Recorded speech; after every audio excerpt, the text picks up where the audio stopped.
there was an initial run up right when the Fed cut their rates, and then the crowd caught up to the news right there, literally right at the top for Bitcoin and the S&P. And then we see a downturn, and then they started to get a little bit hesitant, and obviously we've been going back up ever since.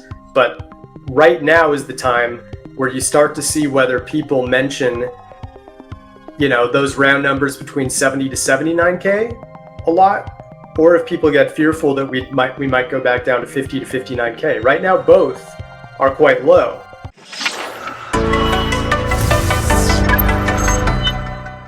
Welcome into the Thinking Crypto podcast, your home for cryptocurrency news and interviews. With me today is Brian from Santiment. We're going to break down the different crypto metrics and stats about what's happening in the market. Brian, great to have you on.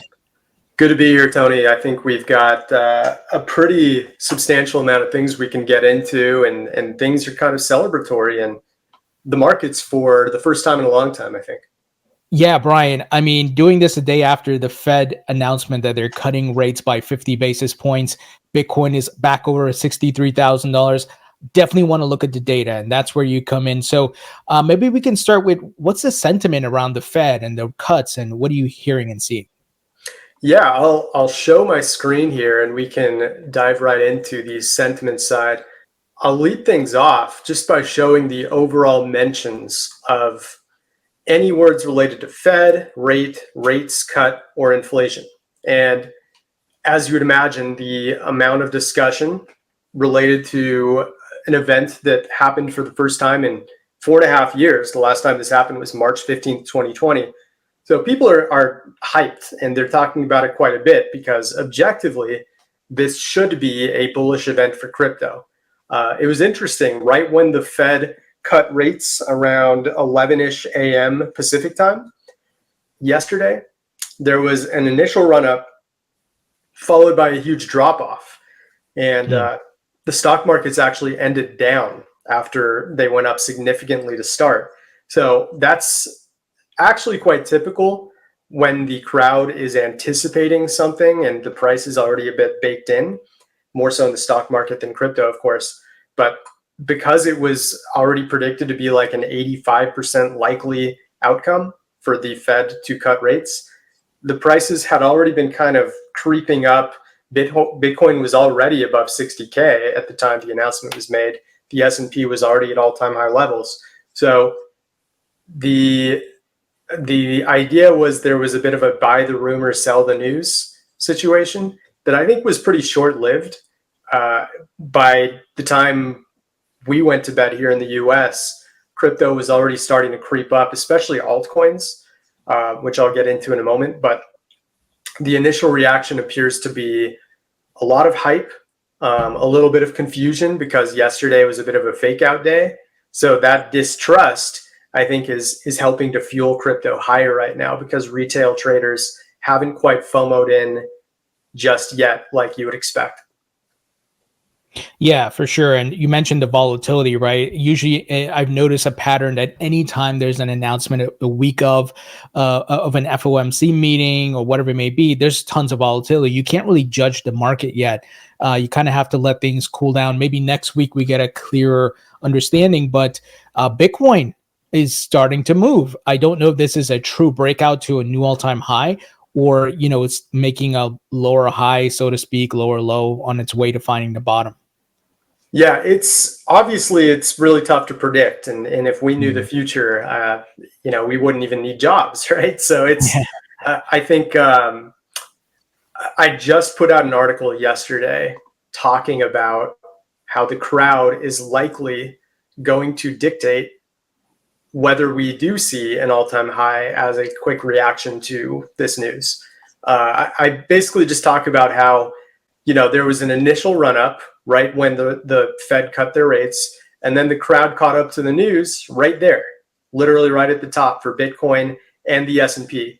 And then we see a downturn, and then they started to get a little bit hesitant, and obviously we've been going back up ever since. But right now is the time where you start to see whether people mention, those round numbers between 70 to 79K a lot, or if people get fearful that we might go back down to 50 to 59K. Right now, both are quite low, and everyone's celebrating the 60 to 69K level. Of course, the mentions toward these numbers are up because we're now in them, right? But when you start to see mentions of lower numbers than where we currently are, or higher numbers from where we currently are, that's where you start to see perfect tops or perfect bottoms like we see here. While I highlight 70 to 79, look at these past 6 months and how these spikes align with that faded green line going down right after those spikes happened. Or alternatively, you see how much bottoms correlated with these 50 to 59K mentioned spikes. So that's probably the most important chart I'm going to be looking at over the next few weeks to see when people start to lean one way or another, or anticipate, the potential all-time highs or a potential retrace. Now, from a social mention standpoint, how are people feeling? Are you seeing more positive signs, or I guess maybe is it the social dominance chart? I can't remember which one it is or sentiment. Yeah. Okay. So this is, I think we talked about it maybe once or twice before, but it's kind of a custom metric that I made, which solely looks at the amount of positive sentiment keywords out there versus negative sentiment keywords, or just overall posts. So our algorithm is able to differentiate if someone's saying I'm bullish, I'm buying, versus I think Bitcoin's going to go lower, I'm not going to buy till 40K, stuff like that. So we put all of those together and we make a ratio of all the positive comments versus all the negative comments throughout Twitter/X, Reddit, Telegram, 4chan, and even Bitcoin Talk. And this is showing there's 3 big spikes that we've seen in the past 3 months. This is a super negative one that happened on July 4th, right, I want to say before or after. I think it was before the Trump assassination attempt. And then we went on this huge surge. Then we see this huge positive spike right before, about 24 hours before the top, as people were anticipating a new all-time high here. And then we go way down. And then we go super negative again back on August 4th, which was right at the bottom. So these negative spikes here, the only 2 times where we were actually seeing a higher ratio of negative comments than positive comments, they were literally the perfect times to buy. This was literally the perfect time to sell. It's not always going to be that clear cut, but I didn't fluff the numbers in any way. This is just the last 3 months of this ratio and how it's dictating where prices go next. So people who think, oh, it's only whales that are controlling the markets. No, there's 2 elements. It's the whales on one side that are accumulating or dumping at any time, versus the retail average Joe traders who are constantly getting it wrong and giving you perfect counter trading signals at any given time. Great insights. Speaking of whales, what have they been doing from an accumulation standpoint? Are they still buying? Yeah, it's looking really good, to be honest. Just in the past 3 months, going back to June 18th, they were holding 16.16 million Bitcoin in total then. They're up to 16.18 million now. To be precise, they've accumulated about 22,356 BTC over the past 3 months. If we go back a full year, I'm going to update this axis so it isn't off the screen. So this is what it looked like going back a full year. They've added, if we just account for any wallet that holds 10 or more BTC, 242,970 Bitcoin during that time. And they're not showing signs of slowing down. As we showed the zoomed in version, it's just continuing to go up. And unless they flatten out or go down like they did briefly here, the likeliness of another big top and a huge sell-off is pretty slim. Gotcha. So they continue to buy. Are you able to delineate between what's an ETF wallet versus, just maybe a high net worth individual? And that might be very hard, but I'm just curious. Yeah, I mean, that's a great question. It's something that I've talked to the team a little bit about.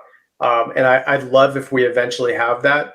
For Bitcoin labeling, we're a bit limited in finding whether it's an exchange wallet or ETF wallet. There is a little more if we look at like Ethereum, for example. ETH is where we have the most data.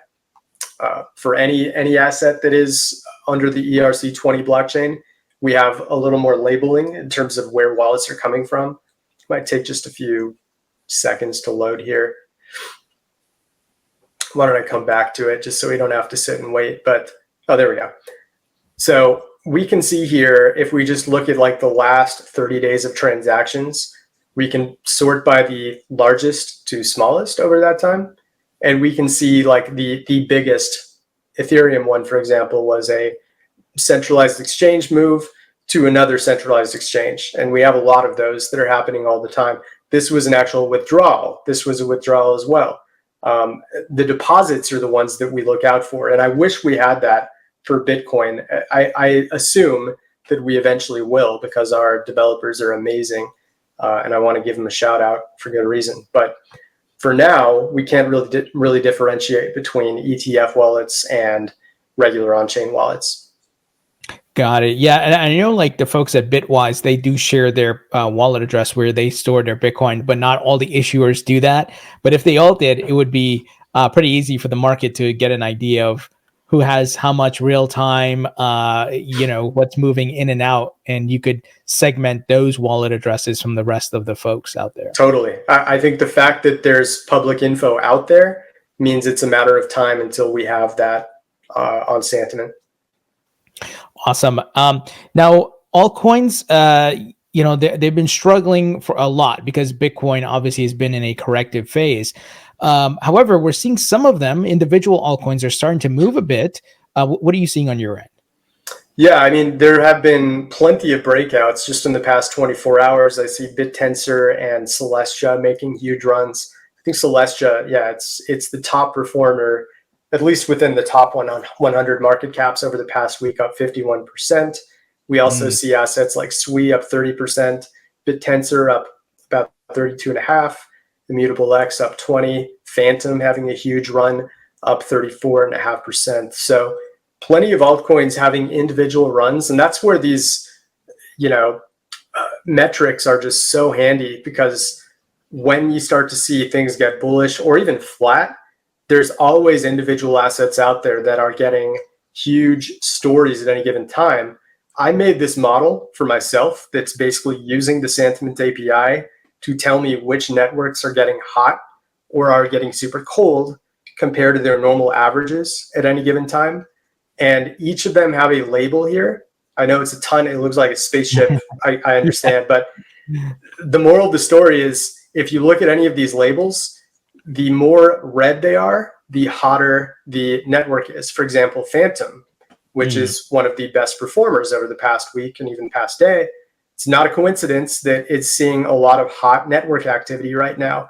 That's why it's showing as red. Meanwhile, a meme coin like Pepe, struggling at the moment and seeing very little network activity. So the rule of thumb is, it's not just an automatic bullish symbol. If you see red next to one of these labels, it means that it's more likely to shift the current direction that it's going, because a sudden spike in address activity or network growth or FOMO from retail traders, it means that if the coin is going up rapidly, it's more likely to turn down.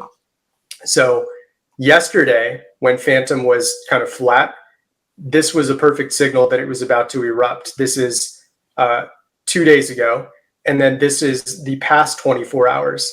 So this was a sign that it's time to buy, and this is a sign that there's a lot of FOMO and we actually might see a local top soon. So the question is really, which assets are super hot network-wise without really seeing a lot of uptick in price yet? Aragon is one that's standing out. It's kind of orange-red, and the price, it's showing it's only up 2% in the past 24 hours. That's actually underperforming versus the rest of the markets. So that would be one to look out for. Origin over here, only up 2% in the past 24 hours, but very hot network activity. Just trying to eyeball any others that might be showing up here. That one's already seeing a lot of surging. I'd say Ergo is a good candidate as well. And this is obviously not investment advice. This is just going off of what the model is telling us in terms of which are the biggest risers. We can also even see by category. So for example, whale transactions. Origin Protocol is standing out as the biggest riser in terms of whale transactions right now. Phantom, biggest riser in terms of active addresses and network growth. So I love this model. It's one of my go-tos to find things to post about on a daily basis. And for those interested, I can leave a link for this model for you, Tony, after this call, and you can share it in your video link if you'd like. Yeah, that would be perfect. I think this is very insightful data. I want to personally take the time to go through it. So I'm sure the audience would love to go through it as well. Brian, as you're talking about this, what are you seeing for SUI? And the reason why I'm bringing that up, they had a lot of big announcement partnerships this past week, and there's been a lot of talks. I've seen some big investors like Raoul Pal talk about it and so forth. So I'm curious what's happening on that front. Yeah, let's check it out together. I admittedly have not looked too much into SUI's data, but they're up to the number 25 spot market cap wise, and they've made some noise, and it definitely should be studied. I want to mention that it's not an ERC20 asset, so our data on it is going to be limited to mostly volume and sentiment related metrics, but that's certainly still very valuable. And one thing that immediately pops out to me is it's seeing its biggest volume right now in about 6 months. So clearly people are trading into this trend right now, which is generally a good thing and indicates that the trend can continue, assuming that Bitcoin is able to keep up its own momentum or at least stay flat. If Bitcoin falls, altcoin metrics like this become irrelevant because they're going to be tied directly to Bitcoin's performance. So SUI is, in terms of volume, it's looking fantastic right now. It's continuing to grow. And then if I go down to social volume, way down here, huge spikes in discussion rate and in terms of its dominance of discussion rate compared to the rest of the markets. So we see this as a perfect local top, and this was kind of a local top as well. Generally, you don't want to see huge spikes in discussion rate as prices rise. I would imagine if we zoom in a little bit to the past week, make this a bit more granular. I'm going to make this, we'll call it 15 minutes. That's too tight. We'll just do 1 hour. Okay. So we want to see social volume going down as it actually kind of is now over the past 24 hours. If SUI starts to make another run up here at $1.35 to $1.40, we don't want to see chatter start to lift up again. It's a very good sign that it's low at the moment, meaning that if it does start to pump up again, it's going to be doing so with very little resistance from the crowd.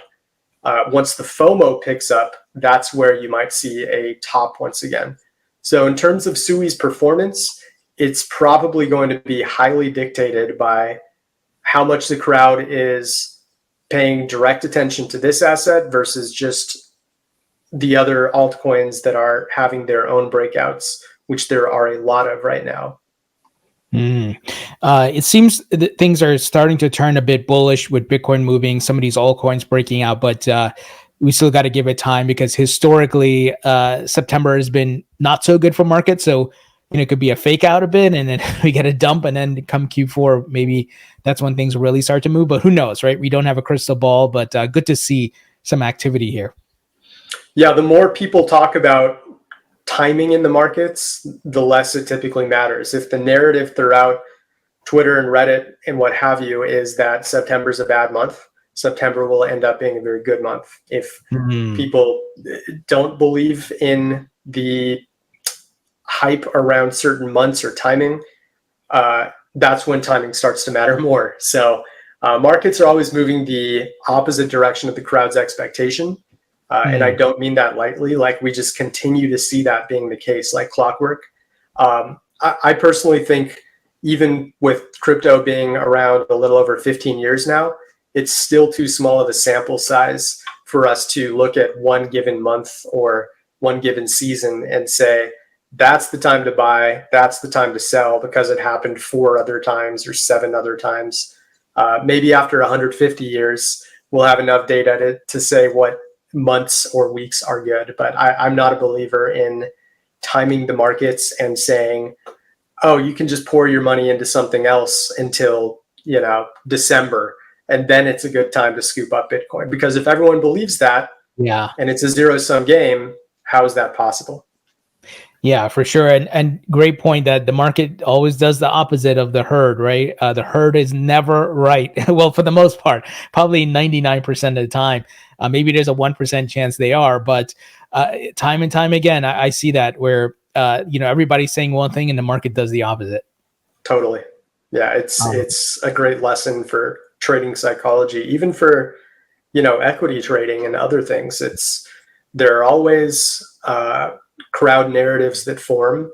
And when people start to get unanimous, like everyone thought that right when the Bitcoin halving, Bitcoin would take off, and then, it goes down the next 2 weeks, right? These are perfect lessons on how to be a contrarian and what you should really be paying attention to. And of course, you can use Santiment's data to help you get an idea of what's happening, right? And Yes, how to sir. be that contrarian. So good stuff, Brian. Always great insights. Thank you so much, man. Always, my friend. Good catching up with you.